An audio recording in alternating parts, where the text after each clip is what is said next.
Hello, everyone, and welcome to another fireside chat from our Women in Product series. Today, we're joined by Breezy, and we're going to be talking about why women in tech are the key to product-led growth. So, hey, Breezy, thank you for joining us. How are you today? I'm doing well, not so bad. Thanks for having me on. I appreciate it. Yeah, absolutely. Delighted to have you here. So, before we go too deep into the topic, could you tell us a little bit about yourself? Yeah, absolutely. My role is head of growth and marketing at a company called Correlated. And we are both a product-led growth company ourselves, and we work with a number of other product-led companies and others in the SaaS space. And so my role is really cross-functional across many teams, which we may end up getting into depending on where we go in this discussion. But yeah, and then I've worked at a number of other software companies as well, a range of everything from risk management to call center intelligence and everything in between. So happy to be here though. Yeah, wow. Yeah, I'm interested into digging into your experience and how you got here, totally. So the topic of women in tech being key to product-led growth, why did you pick this one? Yeah, I mean, I think that it's not even, it maybe goes further than just being the key to product-led growth, but I do think there's specific applications there. But also even just more broadly thinking, women in tech is essential to every company. I mean, we really need to have this diversity of thought to be successful. And I think specifically in a product-led growth company, what you're doing is trying to remove friction in that buying process and make that as seamless and helpful of a process as possible for your prospects, for your customers, for your users. And without understanding every possible perspective and having the people's different viewpoints on it, it's going to be really difficult for you to understand what that might be like. And so I think having that diversity on your team helps to put you in a better position to better serve your end users. Also because you want your team to be a reflection of the people who will end up using your product, and it's going to be diverse on the other side. And so having women on your team and having diversity on your team is kind of core to being able to make that the best that it can be. Yeah, definitely. I think, well, product-led growth is huge at Chameleon. I remember the first article that I wrote when I joined the team was product-led growth. That was 2 years ago, and we're still going with it. And I think like the growth term sometimes can not scare women. I don't want to say that at all, but it's been maybe dominated by men. Like I remember the first growth team that I joined was I think about 10 men and me. So we might feel a little bit cautious going into it. So my question would be for you, how can product-led growth or growth first companies build a culture that is inclusive to women? Yeah, I think it really needs to start at the beginning of a company. And so, we'll talk about I can talk about some of the things that you can do if maybe you are already somewhat scaled and finding yourselves with a bit of a problem there. But there's a saying something along the lines of like, your first 100 employees shape your next 1,000 employees. And so I think really focusing on diversity as a core piece of growing your company from day one is one of the main ways that you can ensure that that's kind of how you'll expand. It's hard to tell people, oh no, we really care about having a diverse team and having women on our team and having people of color on our team. And then have them come in for your interview process and only talk to, male colleagues on that whole way through. It's really hard to, and even if you genuinely do feel that way, it's really hard to recruit people in without having that representation there to kick it off. You really have to, you'll end up recruiting some people who are more see themselves as pioneers to help drive it for your company, which is great. But it can be hard to do that. So I think one of the main things is to focus on that in the beginning. And that's especially hard to do because as a small company, you're so strapped for time everywhere else that it feels like, well, we really need to just hit product market fit and we really need to like start growing our company. But at the same time, having that core focus on diversity is also essential, and worth the time and effort put in, even if it feels like you're already being pulled in 100 directions in those starting stages of a company. Yeah, absolutely. I think from the beginning, and it can be tough when you're recruiting, you need people on the team quickly, you need to scale, you need to grow. Any tips for encouraging more women to get into a product-led growth company? Yeah, I mean, I think that my strong opinion on this is that over the next few years, and maybe few to me really means market like 5 to 10 years, is that PLG will just become synonymous with SaaS. I think that, you know, most companies will really shift towards making their product more readily accessible, which will, you know, be great both for buyers, will be great for companies, because if you look at the financial metrics and the customer acquisition cost and all these other pieces of what it looks like when you have a product-led motion. And so I think that they will just eventually become synonymous. But I think specifically for women today getting into a product-led company, I mean, these are the most forward-thinking companies out there are going to be product-led companies. They're the ones who understand that reducing friction in the buying process, like why would we add additional barriers? Let's make it as simple as possible.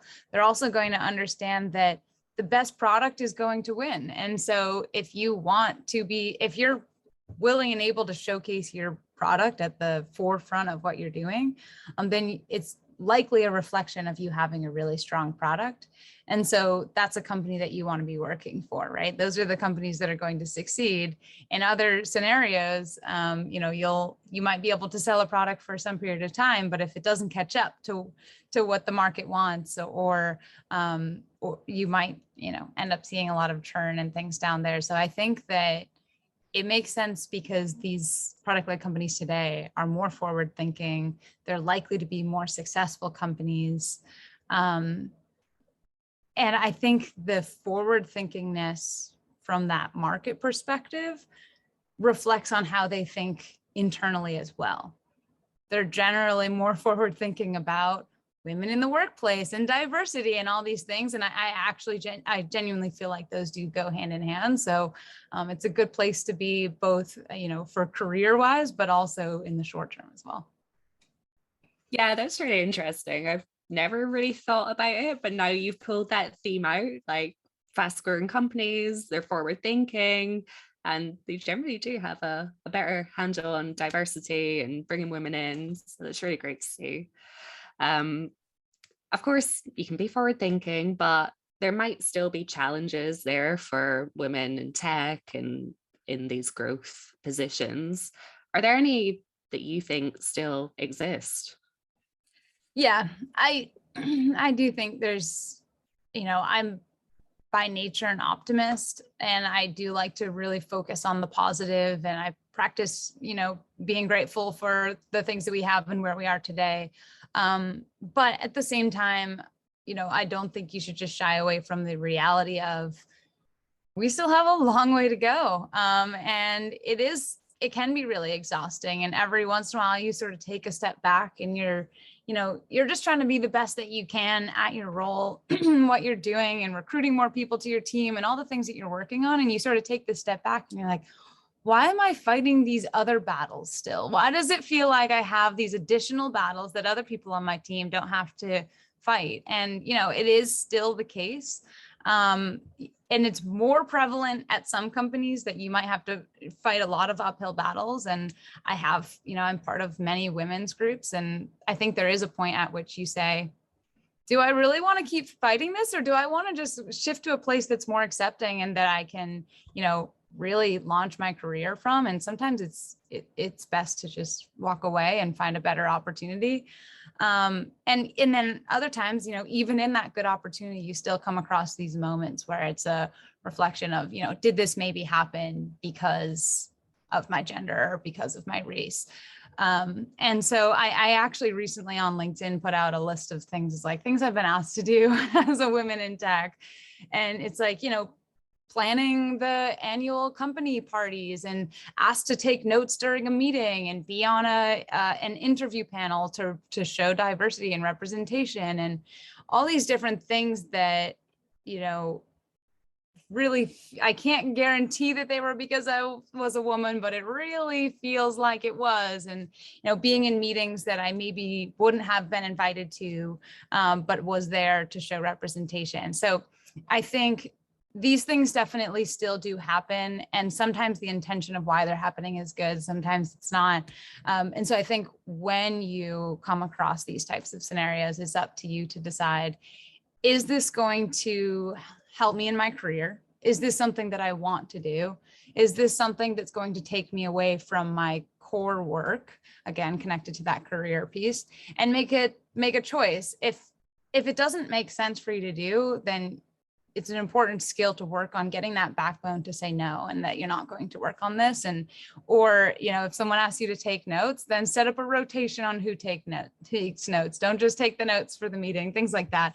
But on the flip side, every once in a while, these are good opportunities. You get to sit on a really high level meeting that you wouldn't have been able to be in.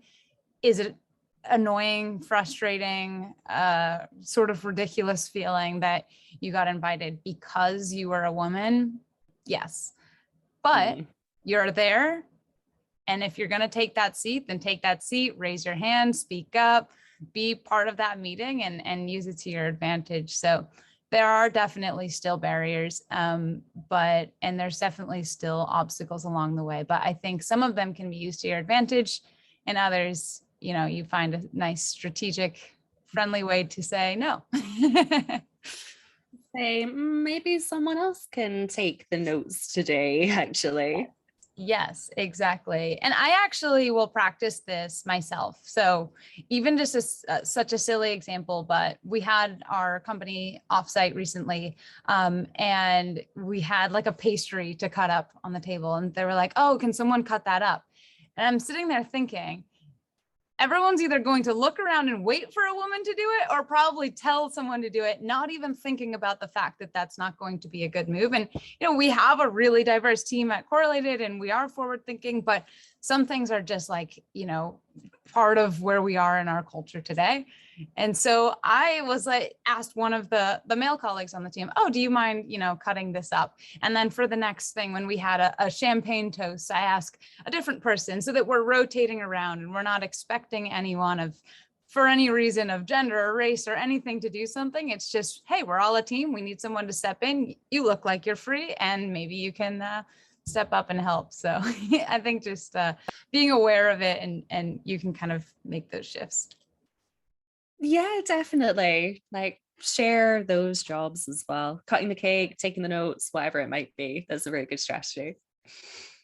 So one thing that's come up over and over again when we've been having these conversations is empowering women, empowering other women, whether it's in your company, your industry. Have you got any tips on that one, like how women can empower other women? Yeah, I think there's a couple practices that I've learned from others along the way, and I've picked up on them doing.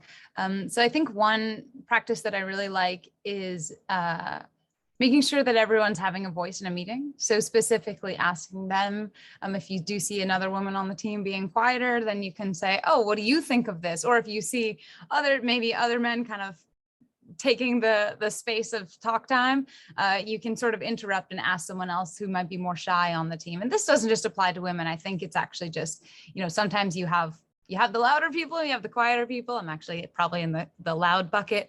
But then you can call on others to try to help share that talk space. It's especially prevalent in a virtual world, because it's even like a little bit harder to kind of jump in on Zoom.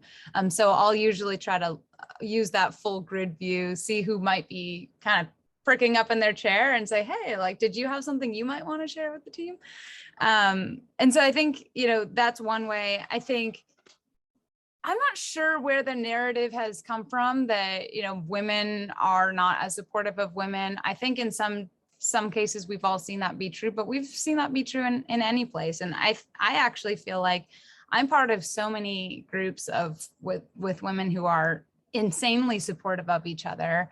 And so I would say just to continue to build each other up. Remember that there's the competition isn't internally at your company. The competition isn't amongst others in the same career path as you. Like, we're all in this together. We all want everyone to be successful and happy and live a great life and have a great career. So just continuing to build each other up and celebrate everyone else's wins you'll be surprised by how it makes you feel to celebrate someone else's wins over your own. Yeah, definitely celebrate it all. We have a Women in Chameleon channel on our Slack, actually, where we have little mini celebrations, we have little catch ups, and I love it. Like, it really boosts me up. Yeah, we have one of those too. We did a cheers channel. Oh, great. Oh, I think I might take that idea too. Cheers. Love it. All right, Breezy, we are running out of time, but I have one more question for you. As you told us that your motto is work smarter, not harder. How are you applying this in the workplace? Yeah, I like to, anytime I think you've figured out some process that seems to be scaling, it's a good time to take a step back and be like, how could we take kinks out of this process? And how could we be doing this in a better way? Hence why I love product-led growth, because it's all about removing friction in a process as well.